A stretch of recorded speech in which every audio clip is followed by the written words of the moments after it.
Hey friends, Pastor Bill Walden here from Build Up the Church. This is the devotional for February the 19th, 2024. In Mark chapter 3, we see the ongoing opposition against Jesus. He's in the Galilee region, in the northern part of Israel. He's teaching, he's healing, he's casting out demons. He's doing all these amazing things to bless people, but also to demonstrate that he was God in the flesh. And the religious leaders were investigating him, as they should have, but they were not believing in him. And we pick up the story in Mark chapter 3, verse 20. Then the multitudes came together again, so that they could not as much as eat bread. And when his own people heard about it, they went to lay hold of him, for they said he's out of his mind. So his family thought he had gone off the deep end. He was just having delusions of grandeur. Verse 22, the scribes came down from Jerusalem, and they said, he has Beelzebub. By the ruler of the demons, he casts out demons. And so that was an alternate name for Satan. He's casting out demons because he has Satan in him, the main demon. So the main demon has power over the lesser demons. That's why he's casting them out. So he called them to himself and said to them in parables, how can Satan cast out Satan? If a kingdom is divided against itself, that kingdom cannot stand. It just makes sense. It's illogical to think as they were thinking. And if a house is divided against itself, that house cannot stand. And if Satan has risen up against himself and is divided, he cannot stand, but he has an end. And no one can enter a strong man's house and plunder his goods until he first binds the strong man, then he will plunder his house.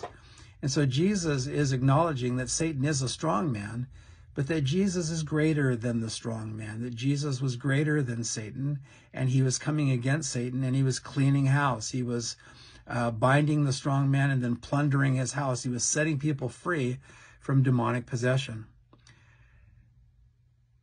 All of their thinking indicated that they were dangerously close to going past the point of no return regarding their lack of faith in Jesus, because Jesus followed up that parable with this saying, and this was not a parable, this was a statement. Assuredly, I say to you, all sins will be forgiven the sons of men, whatever blasphemies they may utter. But he who blasphemes against the Holy Spirit never has forgiveness, but is subject to eternal condemnation. And it was because they said he has an unclean spirit. Now, it wasn't the words that they said, or it wasn't that particular thought. It was the denial of who he was. John the Baptist had come and spoken as a prophet of God. There were evidences at the Jordan River of the Holy Spirit coming upon Jesus.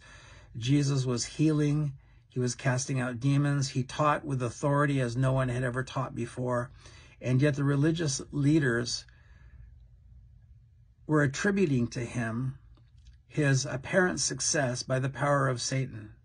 And once again, that's not even the issue. The issue is that they weren't believing the obvious truth about who Jesus was. It's a denial of the evidence of the Holy Spirit. Jesus said in the Gospel of John, the Holy Spirit, the third person of the triune Godhead, Father, Son, Holy Spirit, he will testify to you of me. He will convince the world of sin and of righteousness and judgment. And Jesus said the Holy Spirit would come and be a witness to people's hearts, to their minds, about who Jesus was. God will never force anyone to believe in Jesus, his son. The Father will never force anyone to believe in his son.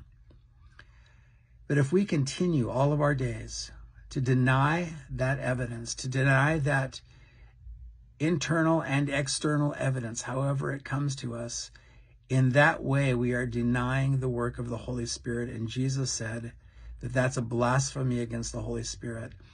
And I believe that a person can go too far in their life and so harden their heart that they go past that point of ever returning. I'm so thankful that it's not up to me to determine when that is, but Jesus did talk to some of them, and he said, it's not that you would not believe, it's that you finally could not believe.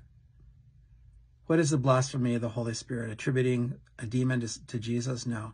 The blasphemy of the Holy Spirit is simply refusing to believe what the Holy Spirit is saying about Jesus Christ. Listen, if you're still on the fence, if you're still seeking, if you're still considering, there's a lot of people that have a lot of different ideas about Jesus. Okay, fine. I want to invite you to let Jesus speak for himself. You know, when you're interviewing somebody, the best thing to do is to not get secondhand information, it's to get firsthand information. I want to invite you and encourage you to read the Gospel of John, the fourth epistle, the fourth letter in the New Testament, where Jesus just speaks for himself. Let Jesus speak for himself. Don't be confused or misled by other people's opinions or other ancient manuscripts or books or religious leaders or anything like that. By the way, if you've been hurt by a church, I'm sorry. I have too, and I'm a pastor. Churches have people are fallible, but Jesus is the perfect God in the flesh. And so I want to invite you, let Jesus speak for himself. Don't fall into the place of denying the witness, the testimony of the Holy Spirit. So please consider these things, and God bless you, and thanks for watching. Bye-bye.